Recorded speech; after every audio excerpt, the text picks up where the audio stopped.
is Bean to Barstool, a podcast that looks at the intersections of craft beer and craft chocolate. My name is David Nilsson. I'm a professional beer writer and an advanced cicerone, and the creator and host of this show.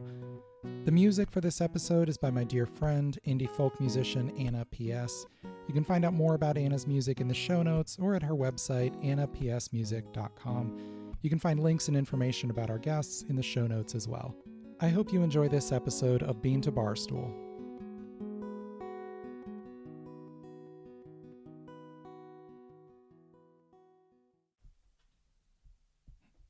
On the surface, beer and chocolate seem worlds apart, but many of the processes and conditions that influence the flavor of beer and chocolate ingredients actually have a lot in common.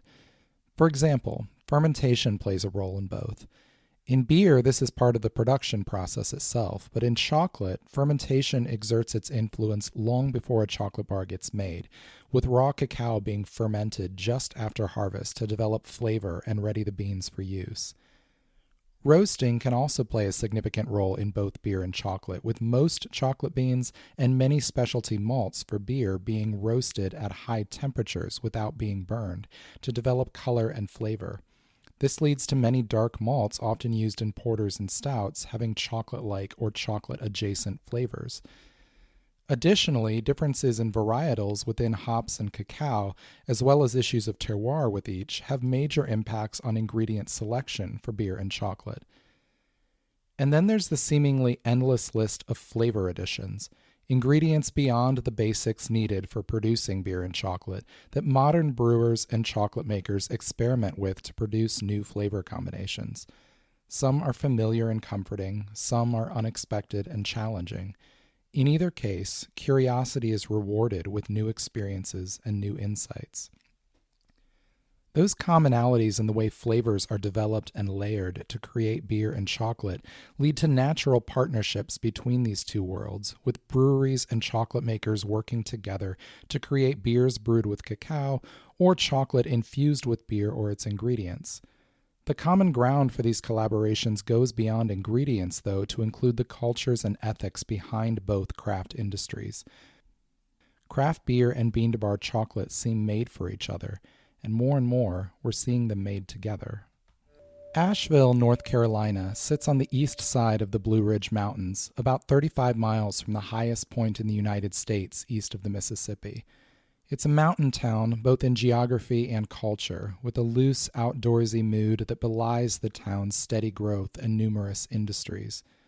The city limits are home to a little over 90,000 people, but the metro area swells to a little under 500,000, and despite its laid-back attitude, the town can feel a bit like it's bursting at the seams. It hosts a vibrant arts community and one of the best collections of craft breweries in the country, earning it the title Beer City USA in several annual polls over the last decade.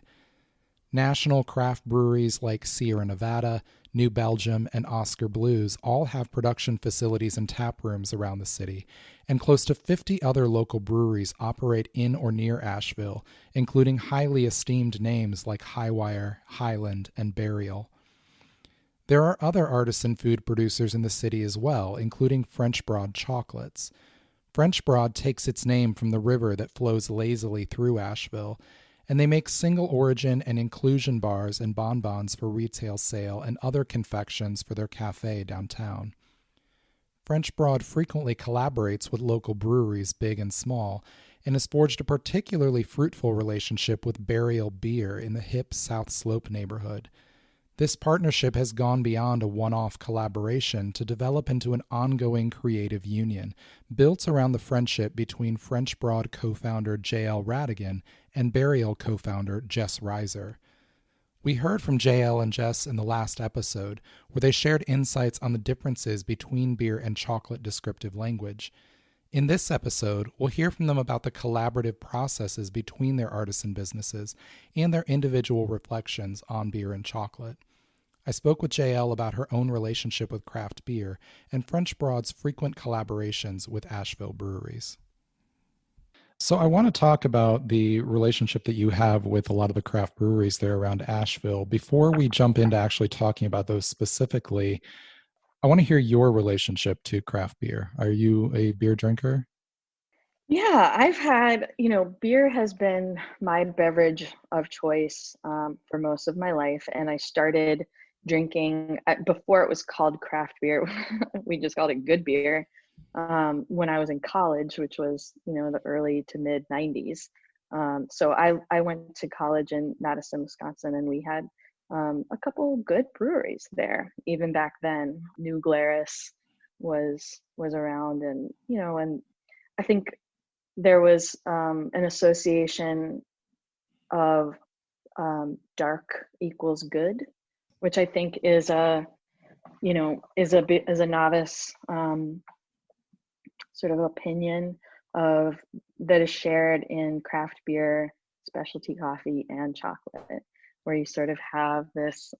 I don't want to say a negative word, but I can't think of a better word, but like snobbery, like when the Starbucks movement happened, people would be like, "Oh, I just want it bitter, just dark as possible, dark roast," And then with chocolate, it's like the higher the cacao percentage, the better. Give me 100, And there's this sort of like pride of consuming, darkness. And I think that was my introduction to good beer was like stouts, was like dark, heavy beers. So when you drink good beer then today, or you're tasting beer, is there a difference for you mentally or in terms of process of tasting a good beer versus tasting chocolate? I think there's a lot of overlap, but I think that when I drink beer, definitely there's a social component to it. So there's less of a focus on the tasting experience. That said, I was at Burial last night with Jess, the co-founder of that brewery, which is an amazing brewery, and had a lovely saison farmhouse ale that was nice. It was just a little tart, quite bitter, a lot of citrus happening. So, I think that the social aspect for me of having a beer is a bit distracting on the tasting experience. Sure, Where chocolate is more, I might spend more time in assessing and tasting. sure. Are there situations when you're tasting beer where you feel like you do get some of those, deeper experiences, the memories, the emotions, things like that that can come up with it? That's a good question. Again, I guess since, I think generally when I taste, food or alcoholic beverages, I tap into my vocabulary from childhood. And so with chocolate, I might taste what we call in my family a sugar cereal, which are not really allowed and when I was growing up, but like I might taste, Fruity Pebbles or like the marshmallows in Lucky Charms or the stick that you would dip into the whatever those were called, Lickamade. Yes, yes. Just like very specific sweet, especially sweet tastes from childhood. I definitely pick up in a lot of chocolate and wine. And I think that's again just a vocabulary when my sense memory was developing. That was what I was what I was enjoying and enjoying tasting. Yeah, sure. So let's go ahead and talk about some of those brewery collaborations then. You've done a number. I've seen Sierra Nevada, Wicked Weed, Pisgah, Burial. Are there others that I'm missing? I think we've worked with most of the breweries in Asheville. Green Man, Highwire, a lot of different collaborations. And I think, that speaks to the shared values of our town as much as the shared values of our industry. People in Asheville, business people in Asheville really support each other. So if you can buy cacao nibs from the internet or you can buy them from your local chocolate maker, it's just a, a good opportunity to feature and collaborate with a local business like ours. Sure. Has that mostly gone, those breweries approaching you for that purpose, or how do those collaborations typically come about? Yes, I would say most of them are them approaching us. And, there's different levels of collaboration as well. We can be like an ingredient provider, that's not so much collaboration as they're buying something that we're selling.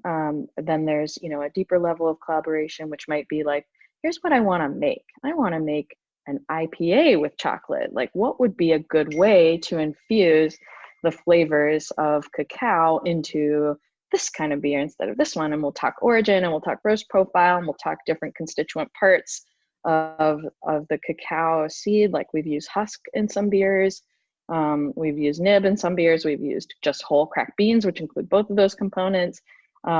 So, collaborating in helping to provide expertise and helping them develop the best formula they can.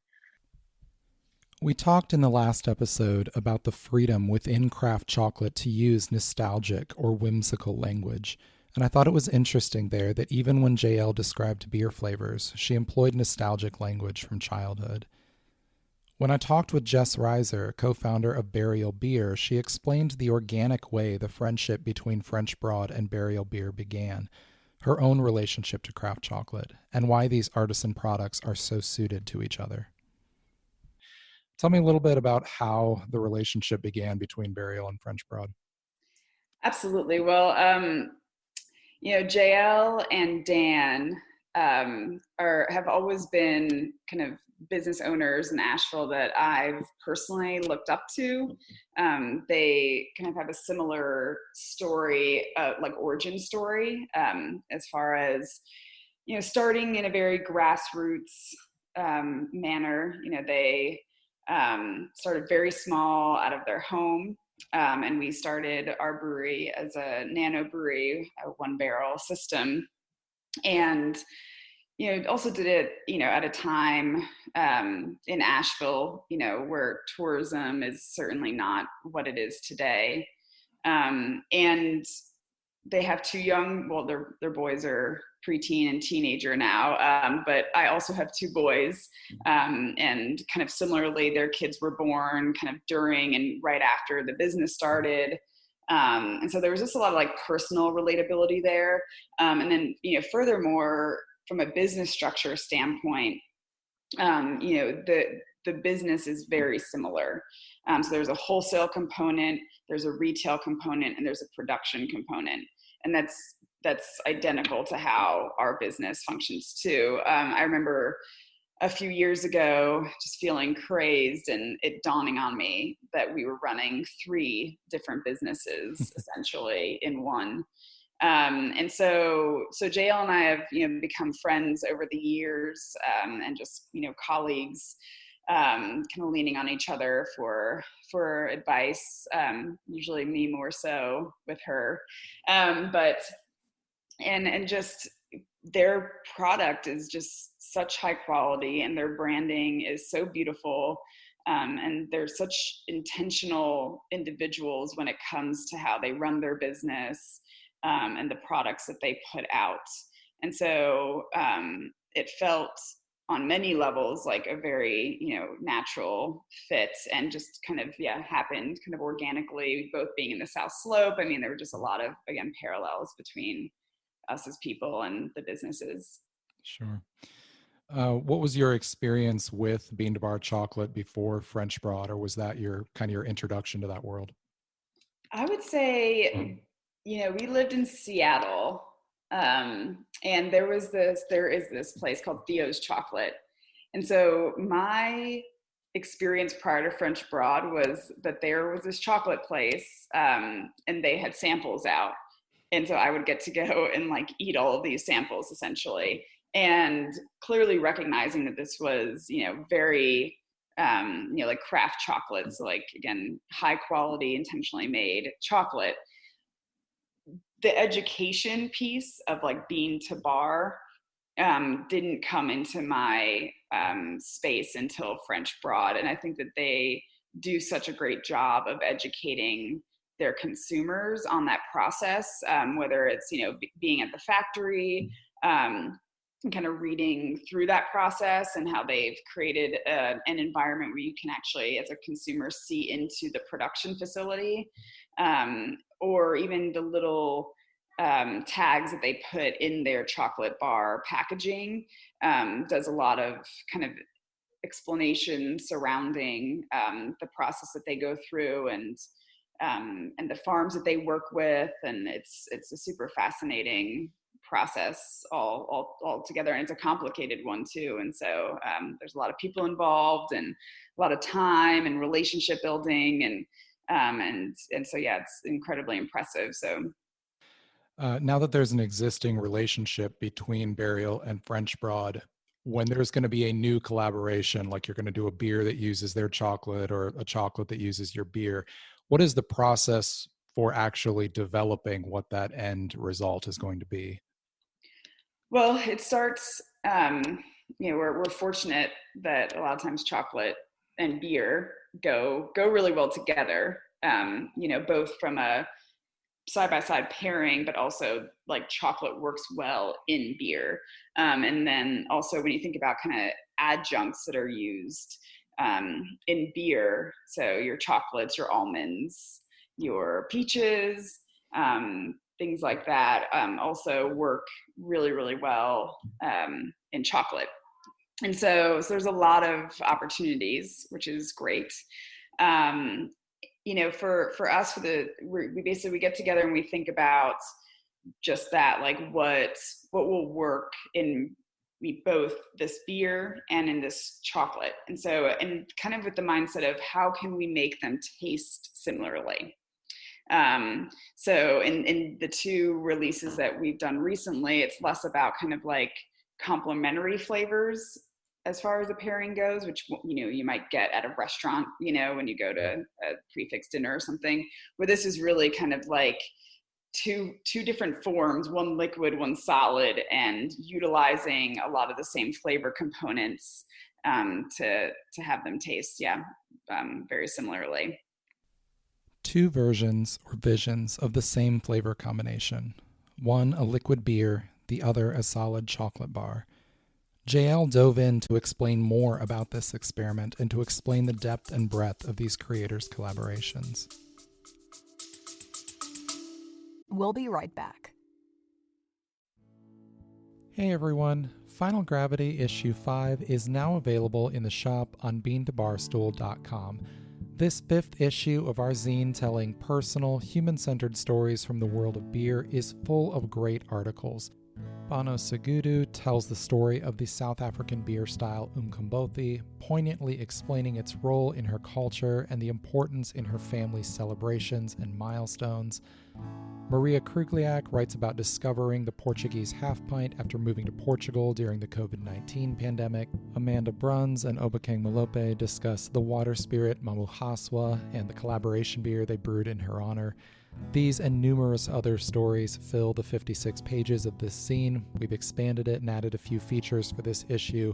It's full color, full of lots of beautiful photography and art. Definitely check this out. It's on beantobarstool.com/shop. You can purchase this issue or subscribe, and you can always support us on Patreon and get extra perks as well. Cheers.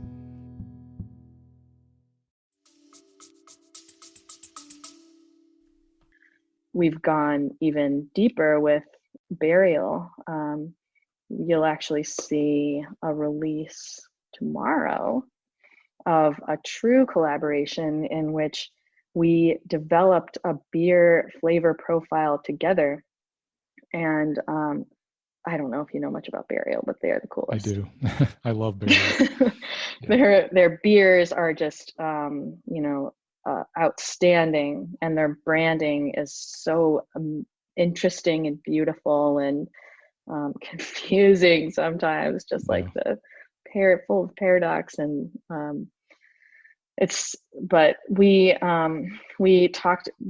created our first collaboration beer, which was inspired by what we're calling Bon Bon Bar, which was like we make a lot of bonbons. That's like a foundation of our business. We made Bon Bon Bars, which were basically just like candy bars with the attention to quality and detail and process and ingredients as our bonbons. And we made a set. Well, I think you got to try it this year with Burial beers, 4 different bonbon bars, and one of them inspired a beer that a limited release that they did, which was an imperial stout with peanut and caramel and chocolate. Do you remember the title of that beer? Are you I know kidding their me? names There's are like always, 1,000 words.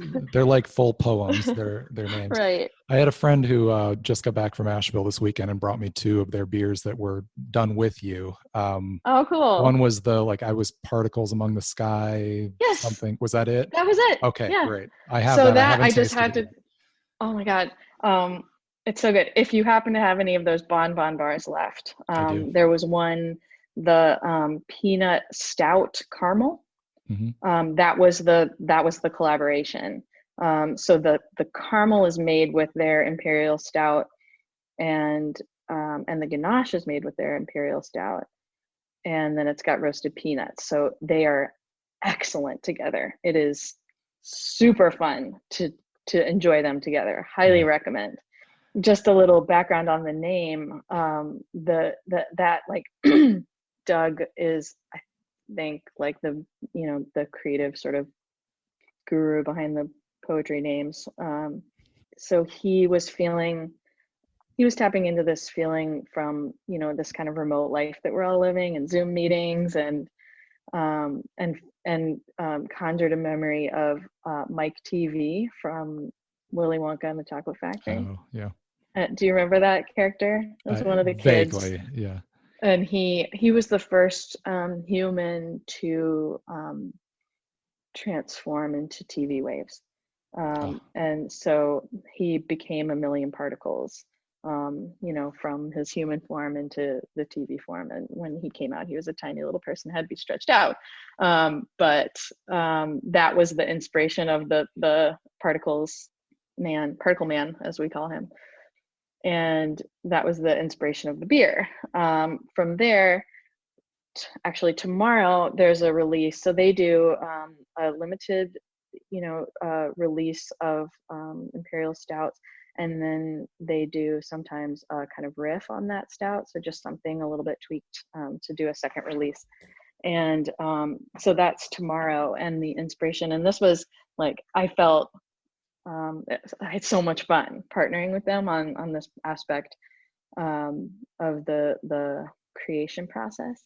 But we talked about like, okay, it's around 4th of July, like summer theme, like what are some desserts that you remember? And so we just started talking about like the ice cream truck, and like running down the street after the ice cream truck, and like what our favorite treats were. And we talked about bomb pops, and that seemed kind of hard to do, and beer and chocolate. And we ended up landing on the strawberry drumstick, which was, an ice cream cone with like a waffle cone and strawberry ice cream with a chocolate center and rolled in crushed peanuts. So that's the flavor profile of the beer. And then we did a bonbon bar as a set. So that's going to be offered tomorrow as a set. So we did a bar with a layer of strawberry ganache, including freeze-dried strawberries, and then a layer of like fouilletine with like milk chocolate and waffle cone, like broken up waffle cone, crunchy layer.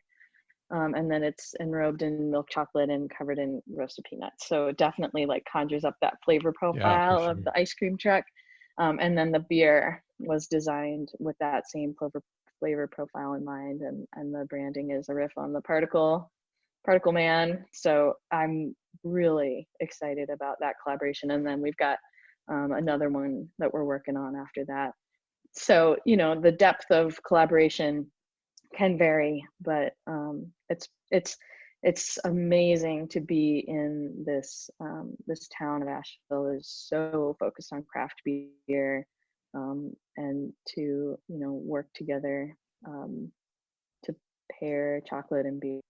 Such a great opportunity.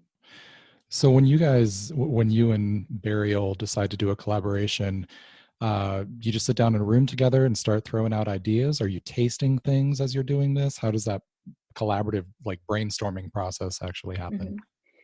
So with some of the beers, the brewmaster would work with our head chocolate maker to kind of talk through different origins and roast profiles and things.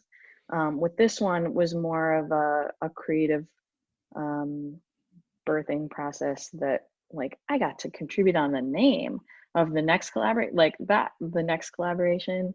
I got to vote on the name and like give feedback and like he like sent the artwork to review. Like it was, I felt so lucky to be a part of that.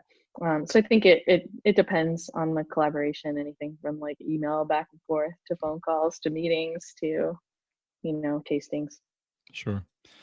In that collection of bonbons that you put out for Father's Day, when you taste those individual bonbons, are you able to taste the exact influence of that beer, or is it a little bit more subtle than that, where it's just kind of, it's altering the flavor profile, but maybe you can't say, yeah, I definitely know that there's this beer in there? How does that work for you?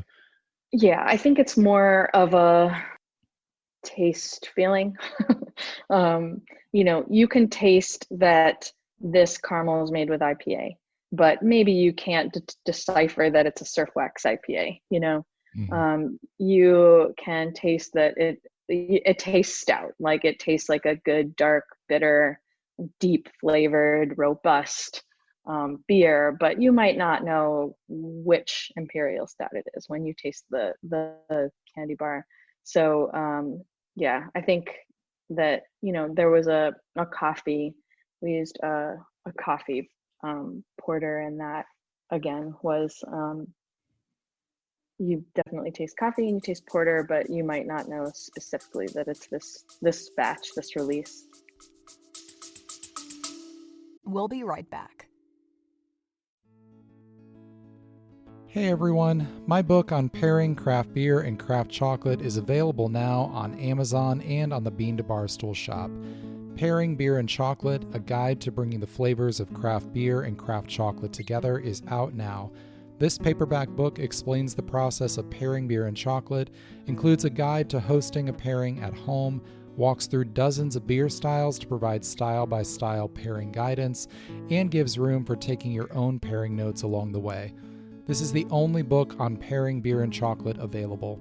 Grab your copy now at the link in the show notes or on Amazon. If you manage a tap room, bookstore, chocolate shop, or cafe and want to stock the book, get in touch about our easy wholesale process. Beer and chocolate belong together, and this book is your guide to getting the most out of every pairing.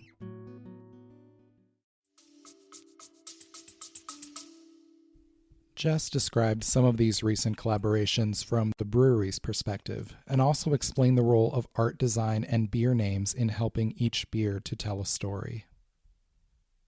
One of the things with chocolate, when you're looking at the terroir of different origins, you can have these very subtle differences between a chocolate from Costa Rica or a chocolate from Peru or whatever it might be. When you're selecting a chocolate to use on the beer side, do those differences matter as much? Or are you are you getting down to the nitty gritty of like this particular origin is going to work with this? Absolutely. And, French Broad, I just finished like my last one like a week ago. They do the little like packets. So the bar is, miniature. And you purchase, it's probably like 6 to 8 different bars. So you can taste through, there's a couple like a malted milk chocolate and there's a milk chocolate. And then there's kind of the varying degrees of dark chocolate. And they're all associated with an origin. So yes, we definitely work with them on the specifics of that origin. And I believe for I was Particles Among the Sky, I believe it was their Nicaraguan. And they did a bonbon bar with that.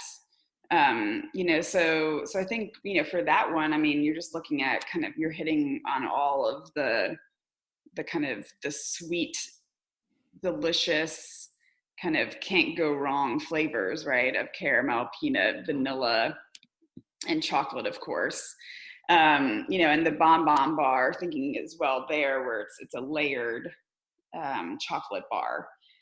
So I think it was kind of that approach specifically. with the name on that beer and looking at the names of a lot of your other beers, you guys get pretty high concept with those names. Can you explain a little bit about what went into the name on that one and kind of what goes into that pattern you use of creating those sort of elaborate names?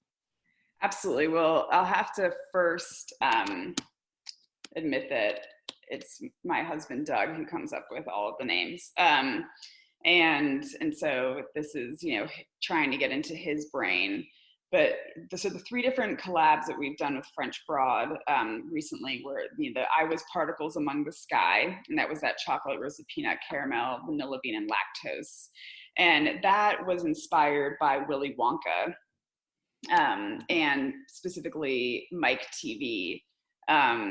So kind of this like combination of okay, so Willy Wonka being like obviously nostalgic, candy, chocolate, and then this Mike TV character as we are in this COVID time of Zoom meetings, and certainly when we were getting together on this collab, it was very much in the thick of the shutdown where we were only seeing people via FaceTime and Zoom meetings, and so it was kind of this like nod to kind of where our lives were in that moment, combined, with kind of the more obvious symbolic Willy Wonka character and movie, and the nostalgia behind all of that.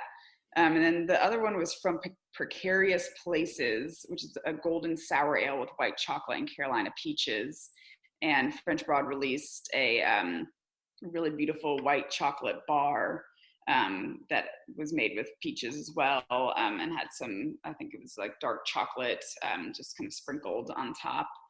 And that also is kind of a nod from just being in a strange time and a strange place, while trying to collaborate and continue to make these connections when, connecting with people seems a little, or is different than it once was.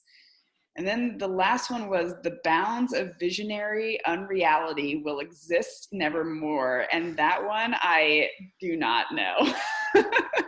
But that is an imperial stout with strawberry, chocolate, roasted peanuts, vanilla bean, brown sugar, and almond. And that came out in collaboration with another bonbon bar. And the goal with that one was, 4th of July, we kind of started brainstorming about all the different desserts that one might eat. And that was inspired by the strawberry drumstick. So certainly thinking about like the ice cream man and summer and those types of inspirations. You mentioned French Broad's packaging and how ornate it is, and the lengths they go to explain their philosophy and everything in every single package. Not every brewery does that, but it feels like you guys put a lot into the presentation of your packaging. Can you talk a little bit about the importance of that overall and why that's so important to Burial, but then specifically with the labeling for I Was Particles a little bit? Absolutely. One of the goals of our brand and our business kind of goes across all departments is to create immersive experiences for people. So when you think about the taproom experience, it's like you have the mural and you're, drinking this beer and you're eating this cheeseburger and, there's music playing in the background and, creating an experience that just is all encompassing and really like centers you in like time and place.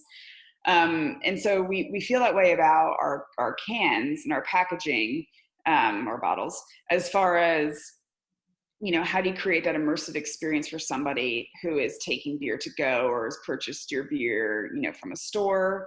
And that is to us, the art, the name, which is interpretable, certainly, depending on the packaging, there might be like some lengthy copy attached to it, which is also interpretable. The art is interpretable, and then the beer is also the product, right? So it's really an experience that you can have on many different levels, and really trying to kind of evoke some of that, creative contemplation while experiencing our product. As far as I was particles among the sky, it goes, the particles that are, so it's, it's like a half human who's being created by these particles from the sky, but they're kind of, they're inspired by TV particles, like, the fuzz or the white. Oh, sure. Yeah. And so it's creating this person out of technology, essentially, or out of the energy that we receive from this age of technology. And again, kind of that, certainly during these COVID times, us, I think, all feeling maybe a little disconnected from like human to human interactions, and starting to evolve into more, screen interactions, and that there's, still like beauty in that, and that there's a fleeting nature to it as well. And that at the center of all of that is a real beating heart on the label. And I think the reminder that, despite what's going on and how we're energetically or not being formed in that moment, that we are still all like loving, living, breathing humans. Do you create the label art internally at Burial, or do you have an artist you work with? We have an illustrator who, his name is David Paul Seymour. He's based out of Minneapolis. And we have worked with him now for, since we started doing cans. So that's 4 or 5 years ago. And depending, during our busier times, he cranks out two labels a week, which is really, really impressive, that he has, and he works with Doug. So Doug kind of comes up with a name usually, and kind of draws some inspiration, with a collaborator. We'll work on that inspiration with the collaborator, whether it's, chocolate or beer. And then we'll, work with our graphic designer, who is an employee of ours, Courtney, who's amazing. And then she'll work with David on kind of conceptualizing that and presenting those pieces. You mentioned the bonbon bars. Back around Father's Day, they had released an entire pack, like a variety pack of bonbons that were using your different beers. For you, how does the collaboration work in that direction when they're going to be creating a chocolate? What is Burial's role, and what influence do you have over what's going to come of that? Absolutely. Jael approached us and, asked, like, here are kind of like the base bonbon bars. And, these are kind of the flavor profiles that we would need from beers, and there's one that's a peanut nougat IPA bonbon bar. And, an IPA, is something that doesn't obviously strike me as like a chocolate, like a beer that you would pair with chocolate or infused with chocolate or vice versa. And so that was a really, I think, cool kind of step to take from a collaborative standpoint. And IPAs have a spectrum of different flavors, kind of depending on the hop profile. And which so, of your IPAs was that? We used Surf Wax IPA in that one. And so yeah, she definitely came to us with an idea, had some, recognition of like, okay, I think that these styles of beers will work with this flavor profile that we're creating, and then allowed us to go into our kind of, portfolio and decide kind of based on that, knowing that, while we have general styles, like within those styles, again, like beers, vary significantly, that we just then presented her with what beer we would use in each one. When you taste those finished bonbons, are you able to pick out those beers, or is that influence more kind of below the surface, just building out the flavor profile? I would say that it's building out the flavor profile more. And what's so interesting about, some of our stouts, right, is like, you might even say that those don't taste like beer. So that they taste more like desserts. And so, I think that I would say the IPA stands out to me. Again, I think because it's not so obviously desserty in and of itself. And so like I can extract kind of that flavor profile, but with the other three, that it's a coconut porter and a couple imperial stouts that like, really, I think, integrated into that flavor profile and created a richness to it. I was actually munching on the caramel peanut one yesterday. I was going to ask if you had a favorite of those bars. That one for sure. I think that was her favorite as well. When I talked to Jael, she seemed to really love that one. Yeah, I just love it. Like the caramel is just so gooey and delicious. And then you used some of their chocolate in your 7th anniversary beer you just released, right? We did. And that's something, that we have been using their chocolate in our beers for a minute. Even there was this beer that we don't make anymore, but it was called Winnower. And it was a chocolate raspberry porter. And it was specifically called Winnower. I guess back up a little. We used to name all of our beers after tools. Turns out there's only so many tools in the world. And we make beer at a faster rate than new tools are coming out. And so we have switched to the more poetic sentence structure. Yeah. But Winnower is a machine that, chocolatiers use, I believe, to like remove the husk from the bean. And it creates like a byproduct of sorts. And so we use this byproduct in the beer. And it's not like overtly chocolatey, which wasn't necessarily our goal for this beer. It almost had like a more like earthy component to it. And so we have, worked with French Broad on, utilizing different components even of their process in different beers.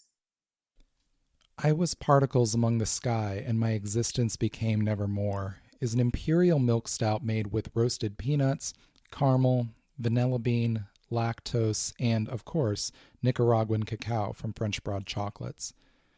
If you're not familiar with it in brewing, lactose is milk sugar, and it's not fermentable by conventional brewing yeast, so its subtle sweetness makes it through to the finished beer. It's been used in standard strength milk stout for over a century, but has recently become more broadly popular in craft beer to lend a gentle impression of sweetness to a beer with dessert-like flavors, without being cloying. At 14% alcohol with a thick and silky mouthfeel, I Was Particles is like a liquid dessert all its own. Despite being initially inspired by Willy Wonka, the label art Jael and Jess described isn't silly or even whimsical. It's kind of haunting, really. Hundreds of tiny silver dots tattoo into a matte black background an elemental figure. No muscle or skin clothes it, and the alveoli of lungs and the arteries running down the arms and up the neck are exposed against the darkness. The thick spine diverges into ghostly branches, and the hair dissipates outward like the leaves of a celestial tree. At the center, the only color on the entire label is a bright red, anatomically correct human heart. The first thing to hit my nose when I lifted the glass was roasted peanut shells, with milk chocolate and vanilla beneath it, and just a curious touch of overripe apple, likely coming from the higher alcohols of this robust fermentation paired with the acidity of the cacao and roasted malt. The sip brings satiny milk chocolate, but the sweetness is restrained enough to keep this from being syrupy. In the depths beneath that chocolate core is a formidable alcoholic strength, and around the edges are notes of roasted peanuts and shells and a faint ghost of acidity from the dark roasted malt. On the surface, the flavors are dessert-like, which makes them seem childlike and nostalgic. But the image in my mind as I tasted this seemed drawn more from the label. Clouds of space matter in an infinite night, roiling dark on dark, and in the center of those enveloping shadows, the warm beating heart of chocolate. The corresponding bonbon bar from French Broad is filled with layers of whipped chocolate ganache and caramel, both made with burial stout, and topped with salted peanuts, all wrapped in dark chocolate. The first 3 words in my tasting notes for the bar, and the only ones I jotted down for a few minutes, were, "Oh my God." This is so luxurious, and here the focus is different from the beer, with a clear expression of salted caramel and, while not planned, even a hint of caramel apple with the light acidity and distant fruit notes from the chocolate lying beneath that caramel robe. The peanuts provide a pleasing crunch and dryness to break up the rich, gooey layers. When a candy bar starts daydreaming in study hall, this is what it imagines being when it grows up.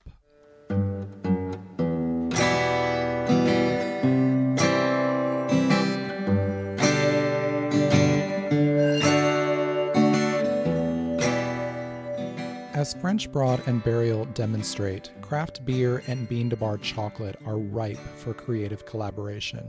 And in future episodes of Bean to Bar Stool, we'll explore beers made with cacao, chocolate made with hops, yeast from the fermentation of one used in the other, and numerous other partnerships between the beer and chocolate worlds. In the next episode, we're going to look at pairing craft beer and bean-to-bar chocolate. We'll walk through unique considerations for pairing beer and chocolate to make a pairing a success, and look at some specific combinations that highlight how well beer and chocolate can play together on the palate.